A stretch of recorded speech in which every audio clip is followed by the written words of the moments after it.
Welcome back, dear friends, here for the Cellar Chats here at Second Glass. And wow, what a change a week makes. If you guys tuned in last week, it was sweltering hot, almost to the point that it was very gross. Didn't want to be outside. You just kind of started to sweat just looking and realizing how thick the air was.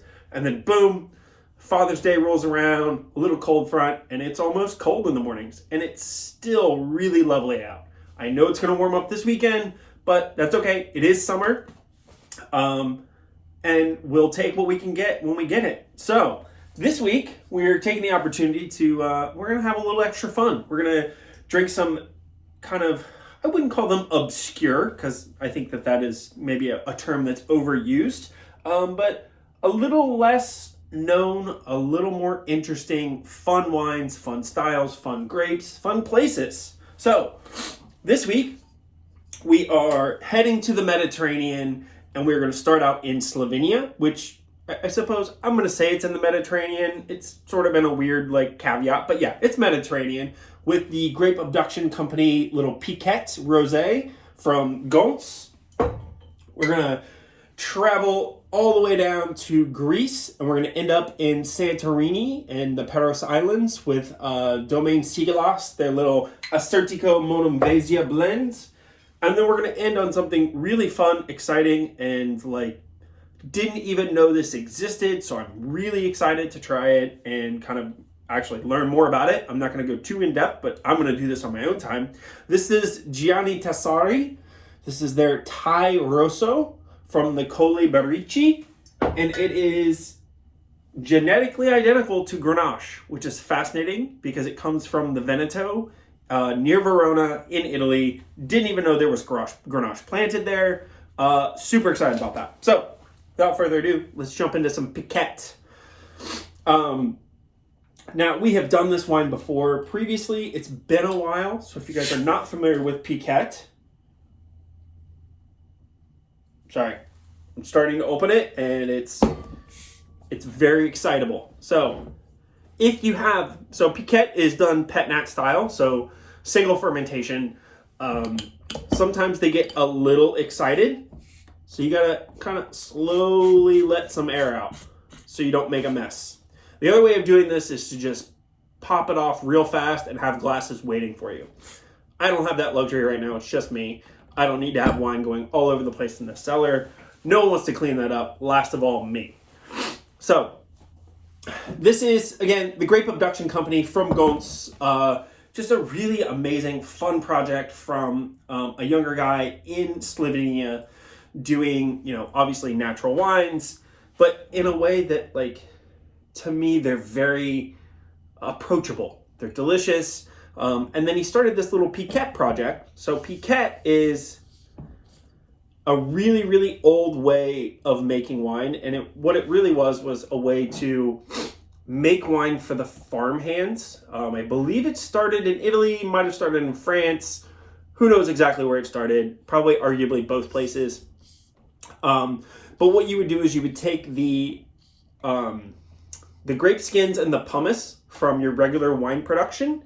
You would take that, because even though you've pressed it out or let the free run juice come off, there's still a lot of flavor in those skins, because if you remember, the skins are where we get all the flavor. So if you take that and you basically add water to it, there's still sugars and juice and all of these things in it. So you'll get a fermentation happen again. And it was a really great way to make a low alcohol, easy drinking, wine that essentially used what would be waste and created something delicious that they would usually use for the farmhands.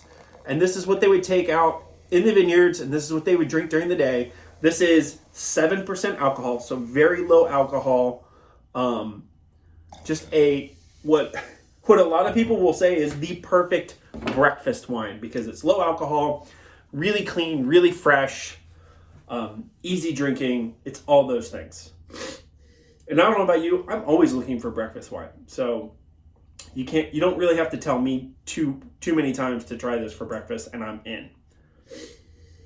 It's, high citrus, lots of what I would call pithy grapefruit rind, a little bit of like citrus zest, a little floral. There's quite a bit going on in here. You know, and I've had the previous vintages of this. I like this a lot better than the last vintage. There's a lot more happening here for me. It does have a little bit of that kind of yeasty characteristic. Again, you can see in the bottle the kind of like, you know, the fermentation is left on the pumice and on the yeast. That's what creates the beautiful bubbles inside the bottle. So you get a little bit of that yeasty kind of character, but in a good way.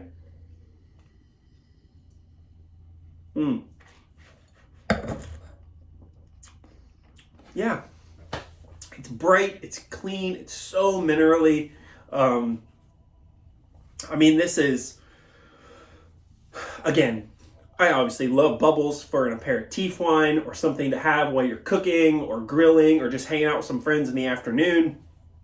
But this quite possibly could be the most refreshing and best way to go for like a beach and poolside wine during the day. So for all of you people out there that have the day off and you want to have some day drinking, or you want to come out here at a second glass on Sunday and have their amazing brunch, like this is the way to go. You can have several glasses, you know, it's fairly low in alcohol. You're not going to feel overwhelmed by, you know, anything that's going on, and it's refreshing. So what else do you need? Especially now that it's going to get hot again after like today, I think.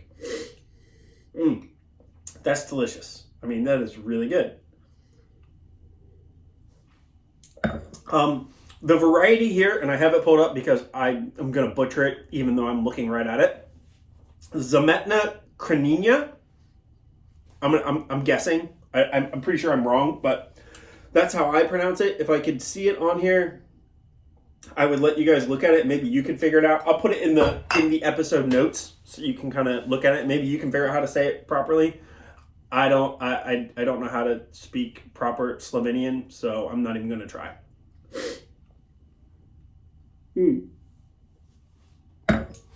Sorry, I poured a little heavy there. I needed to get rid of it to move on to the next wine. So again, that was the first wine this week. Grape Abduction Company from Slovenia. Their Piquette Rosé, indigenous varieties, just spritzy, bright, fresh, mineral, really tasty stuff. Now we're moving into Domaine Sigalas. So really famous house in Santorini in Greece. Paros Sigalas, you know, one of the what I would call one of the founding members of, you know, the Santorini wine scene. I mean, obviously they've been making wine and growing grapes on the island for a very long time, but Paros is one of the handful of guys that really brought international, what's the word I'm looking for? Attention. Whew. Sometimes I just can't think of words when I'm doing these videos. I don't know why. It's not because I'm drinking too much, I can tell you that much. But my brain just doesn't always want to work how I want it to. Anyways, Paros was one of the guys who really brought the limelight of the international market to Santorini and paid attention to these wines. And this is a fairly new blend from him, but it's a really fun, like easy drinking entry-level wine. It's 50% Assyrtiko, which is the most famous grape of Santorini, and 50% Monemvasia, which gives it a little more texture, a little more mouthfeel. But again, summertime, easy drinking, really fresh white wine to go with just about everything. This is the way to go. Get a little in the glass here.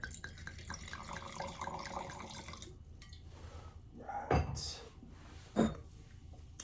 Beautiful color, just kind of like a light, somewhat translucent little golden yellow color. And I apologize for the sniffles. I'm suffering from allergies again because, you know, when the weather changes, that's what happens. So whereas the Piquette was a little more like grapefruit, a little more kind of bitter rind, this is more lemon, a little bit of dry herb. I'm getting like salty ocean spray.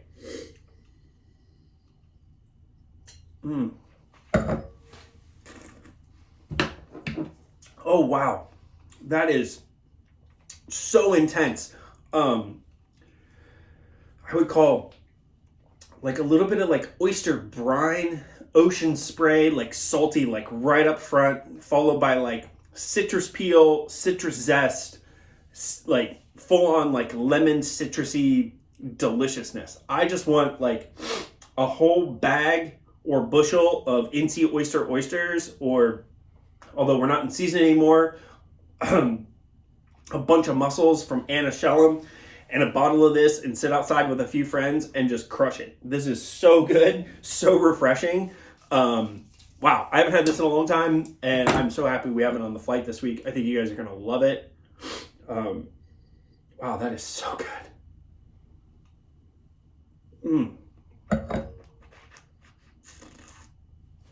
Oh, that is amazing. Wow, that's delicious. I don't have anything else to say about that other than it is amazing. Again, Domaine, Sigalas, Assyrtiko, Monemvasia. So much more texture and mouthfeel coming off of the Piquette, which is just bright, fresh, and clean. Just get your palate open and ready to go. You move into this little like fun white blend, salty lemon, a little bit of like dried herb, and tons of mouthfeel. It's making my mouth salivate. I'm like, makes me hungry. I want to eat some food. It's incredible. All right. So moving into what I'm just going to say, this is the one I'm most excited about because I've never had Grenache from this area. I've never heard of Tai Rosso, which is the local name for this grape. And I've never even heard of this DOC. So we all know that I love Italian. So clearly this is the one I'm excited about.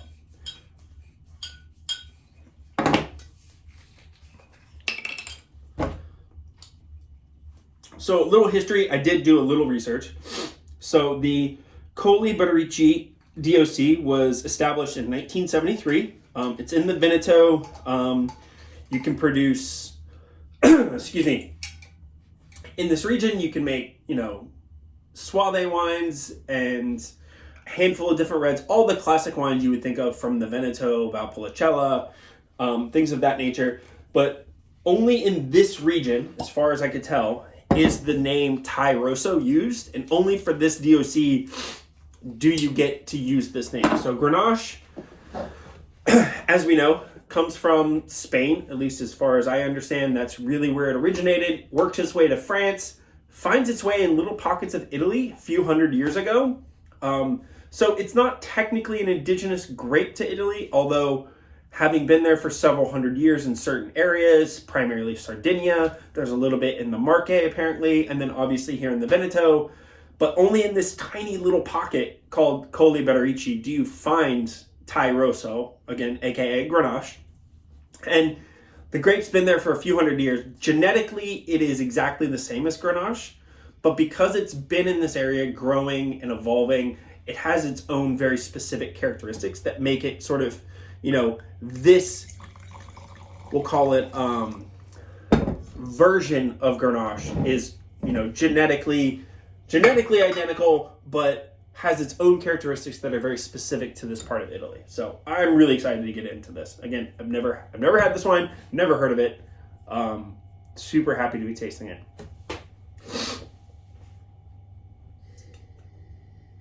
Oh, wow. It is intense on the nose.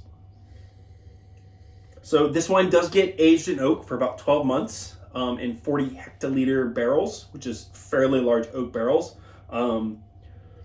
Based on what I'm smelling here, it doesn't say, I pulled up the notes just to see exactly how it's made. Doesn't say there's any new oak. I'm going to say there was, because there's a fair amount of oak characteristic here, but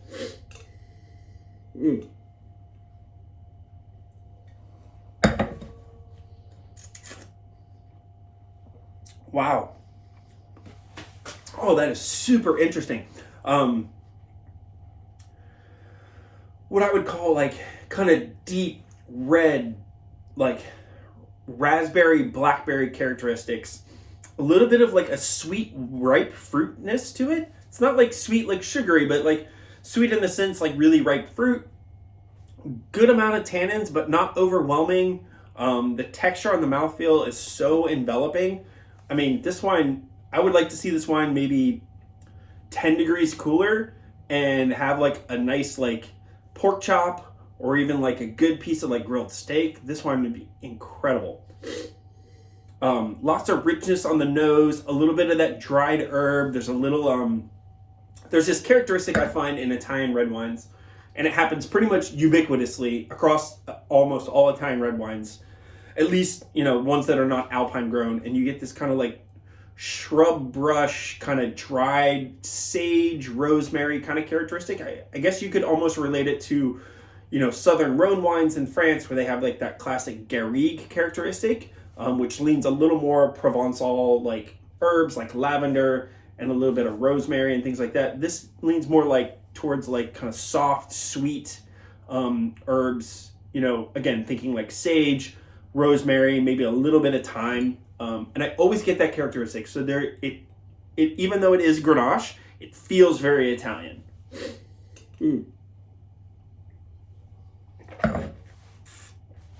Wow, what a way to end that lineup. So, again, let's do a quick wrap up before we close out the week. Started out, Grape Abduction Company, their Piquette Rosé from Slovenia.